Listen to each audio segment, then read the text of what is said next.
Serious question. Matt, what is your perfect day? Like yeah. I was asked this question not too long ago, but someone said, what's your perfect day? And I was like, what kind of day? It's like a perfect day off, perfect day of work. Like, what's your perfect day? I think it's a really good question. What is your perfect day? Because here's why it's a good question. I think it's a good question because if I don't know my perfect day, then I don't know what a bad day is. If I don't know what I'm shooting for, if I don't know what a good day is, how can I know what a bad day is? So what's a good day? Like just a question for every one of us to ask, what would have to happen for a day to be a good day? Someone says, have a good day. Great. What does that mean? What would it be to have no bad days? That's kind of the question. What's your perfect day? What's a good day? But what would it be to have no bad days? I think that's something we could all shoot for. Like that idea of like, wait, so here's my goal. Here's my goal for the rest from this day until the rest of my life, to have no bad days. So the question would be, what does that look like if that's the goal? I think here's, maybe I could be wrong on this, but I think sometimes we imagine that once we come to Jesus, and we give him what we need to give him, like we give him our whole heart, that it just keeps getting better and better. I think sometimes that image comes to us from saints. Like we tell stories about saints like Saint Therese of Lisieux or Saint Augustine, and they have this big battle in their life. And the way we tell their story is, once they got past this big battle, they just started getting better and better. Like every day was a good day. They had no bad days whatsoever. Once Augustine got past his whole chastity issue, once Therese got past her scrupulosity and her being overly sensitive, after that, it was just like the sky's the limit. Nothing got in their way. And if you read the actual stories of the actual saints, you realize that is nowhere near what happened in their lives. We've just highlighted one particular struggle, one particular battle, and one particular victory. But every day, for the saints, for every one of us, every day is actually a battle. And that's one of the reasons why I'm so grateful for the gospel today. I'm so grateful for the gospel because Jesus makes it very clear, this parable in Matthew chapter 13, that here's the seed that's sown. And immediately what happens? Immediately the seed is challenged. This is the great news for us. Here's the sower, right? Who's the Lord himself, who sows his grace on the world. Immediately as that seed is sown, it is challenged. Number one, the enemy comes along and steals it. Number two, you have this rocky ground. There's a persecution that happens. There's tribulation that happens, and it just withers it. Number three, there's thorns that choke it. Worldly anxiety, lure of riches. Basically, Jesus is letting us know, like, okay, you have to get ready for this. You have to get ready for this. It's Sirach chapter 2, verse 1, which is one of my favorite verses in the entire Bible. My son, when you come to serve the Lord, prepare yourself for trial. When you come to serve the Lord, prepare yourself for trial. And sometimes we think that the fact that there's trial ruins things.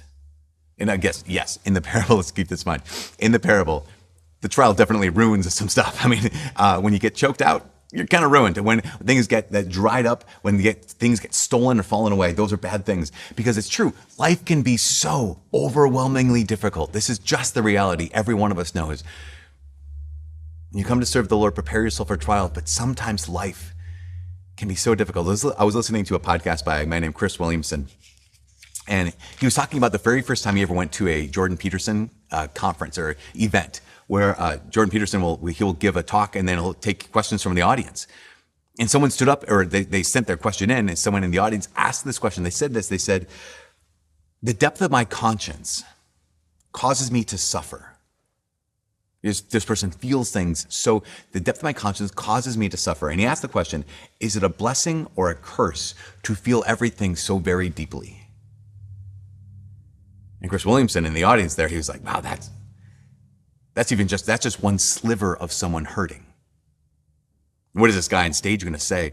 And Dr. Peterson stopped, and he thought about it, and he looked out at the audience, and he said, the only way out is through. Then we find ourselves in a place of suffering, right? The only way out is through. He said, if you take more of the thing that poisons you and turn it into a tonic, you can turn it into a tonic that girdles the world around you. When you come to serve the Lord, prepare yourself for trials. And oftentimes the only way out of them is through. There's so much pain in the world that the only way out is through. That's one of the reasons we say through what? Well, through Jesus. Remember what Jesus said? He said, in this world, you will have trouble. In this world, there are the obstacles. In this world, there are the struggles. In this world, there are the battles. In this world, you will have trouble. But he went on to say, but take heart, I have overcome the world. But there's pain. It's real.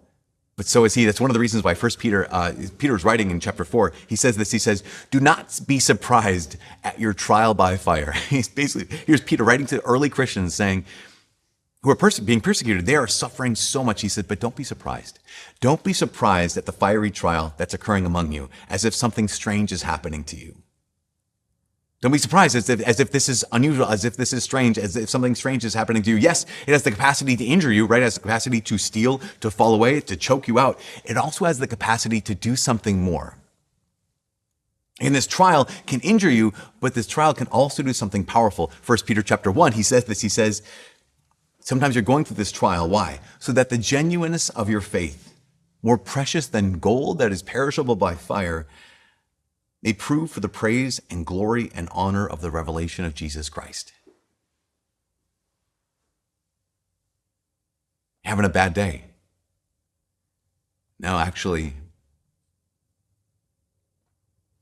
this is something more than something other than a bad day. No, I want good days. I don't want rainy days. And it might sound cliche to say this, but look at the first reading, Isaiah.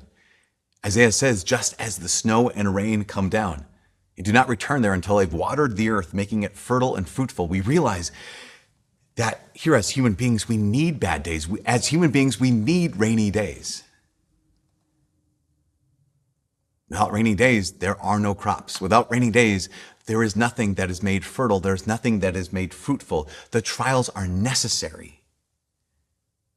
And the trials are so necessary for us. There's a comedian, his name is Jimmy Carr. And at one point, Jimmy Carr said this. He said, you cannot have an easy life and a good character. He said this. You cannot have an easy life and a great character. Trials are necessary. He said, show me a trust fund kid that inherited a bunch of money, and I will show you someone who is mentally tortured. Now we might say, look, I'd rather be mentally tortured if I had all the money. But no, you cannot have an easy life and good character. The trials are doing something. Peter says, don't be surprised as if something unusual is happening to you. But you have to know this. We have to be able to know that this trial is doing something to me. It's doing something to me that I need. It's doing something to me that it's making me into someone or something that I could not be, something I could not do without this. That's our perspective, right? That's the second reading today, Romans chapter 8, where St. Paul says this again. He says, I consider the sufferings of this present age as nothing compared to the glory to be revealed in us. Something happens, like good. In fact, that perspective, that attitude comes from a man named Jocko Willink. Jocko Willink was a former Navy SEAL. Now he does podcasts and he also runs a couple companies. At one point, he was talking about this. He would talk about a man who worked for him when he was still with SEAL teams. This man would pull him over, call him up, and have a major problem. And Jocko would always respond with, good. And then one day this guy came to him and he said he was complaining about something significant in his life, something really going wrong. And he said, before you say anything, I know what you're going to say. And Jocko looked at him and says, well, what am I going to say? He said, you're going to tell me good. When something's wrong, he said, that's always your answer. When something's going badly, you always look at me and you always say good. And Jocko said, that's right. Because when things are going bad, there's always going to be some good. And he uses an example. He says, you didn't get the new high-speed gear that we wanted? Good. You didn't get promoted? Good. More time to get better. You got unexpected problems? Good. Now you have an opportunity to figure out a solution. That attitude of being able to say, whatever happens, okay, Lord, good. Not because you're tough. I'm not tough. Not because we're SEALs, but because we trust. This is the key. We're not able to look at any kind of day, good day or bad day, and say good because we're tough. We're able to look at any kind of day, good day or bad day, and say good because we trust. In fact, I came across what might be my new favorite scripture. I mentioned Sirach chapter 2, verse 1. My son, when you come to serve the Lord, prepare yourself for trials. But 1 Peter chapter 2, verse 19, it sums it up. He says this, he says, when a person can suffer injustice and endure hardships through an awareness of God's presence, this is the work of God's grace in him. Once again, when a person can suffer injustice and endure hardships through an awareness of God's presence, this is the work of God's grace in him. Reminds me of something I came across recently. Father Dan Rehill. Father Dan is a priest, and he noted about what it is to have a good day, what it is to have a bad day. He said this, he said, you ever have a day when you wake up and you're rested and the coffee's waiting for you and your children say, good morning, mommy, good morning, daddy, and we love you so much. And you go to work and you hit all the green lights and your boss is waiting for you and he's got a promotion for you and a big raise. He says, those are the days that we enjoy God's grace. He said, that's a good day. He says, but there are also days when you wake up tired and you stub your toe on the bed and there's no hot water in your shower and the coffee's bitter and you're going to get fired when you get to work and the kids are screaming at you and they hate your food and everything about you. And he says, those are the days that we endure with God's grace. Then he pointed out something critical, and this is the last thing. He pointed out the fact that, he said this, those days have more power to save souls than the days that we enjoy. What does that mean for you? He says that means there are no more good days or bad days. There are only days of grace. This is the truth for us as followers of Jesus. The truth is that those who can suffer injustice and endure hardships with an awareness of God's presence, that is the work of God's grace in us. That we can look at whatever is happening and say, Lord, good, use it. We can look at the calamities that befall us, whether they're small or if they're massive, and say, okay, God, good, use it. That we thank God, we praise him for his grace when the sunny skies are there and when we get all the good things we've been praying for. God, thank you, good, thank you.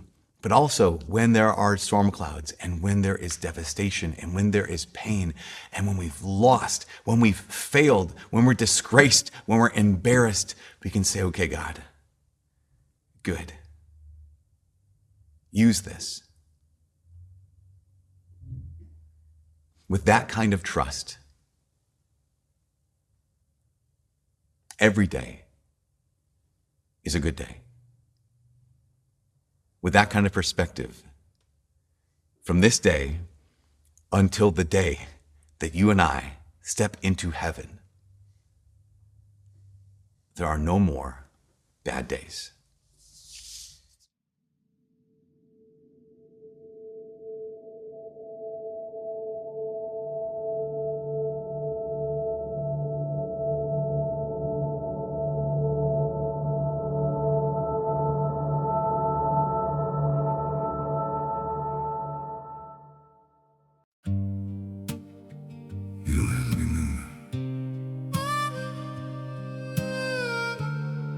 You don't have to stay close.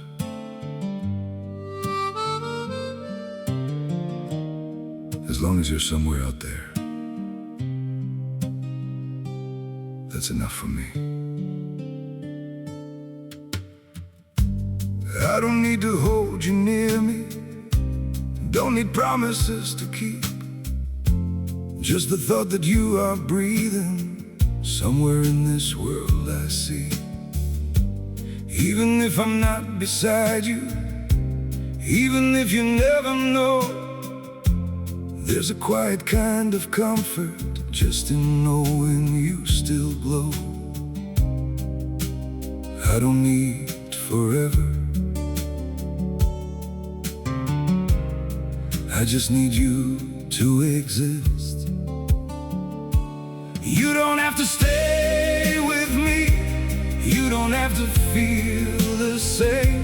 Just as long as you're still out there, calling softly through my days. You don't have to look my way, you don't have to be my home. It's enough to know you're living in a world I'm not alone. I won't chase you through the distance, won't disturb your chosen life. I'll just keep you in my silence, like a star that shines at night. Through the dark and through the blue, I still think of you. You don't have to stay with me, you don't have to feel the same. Just as long as you're still out there, calling softly through my days. You don't have to look my way, you don't have to be my home. It's enough to know you're living in a world I'm not alone.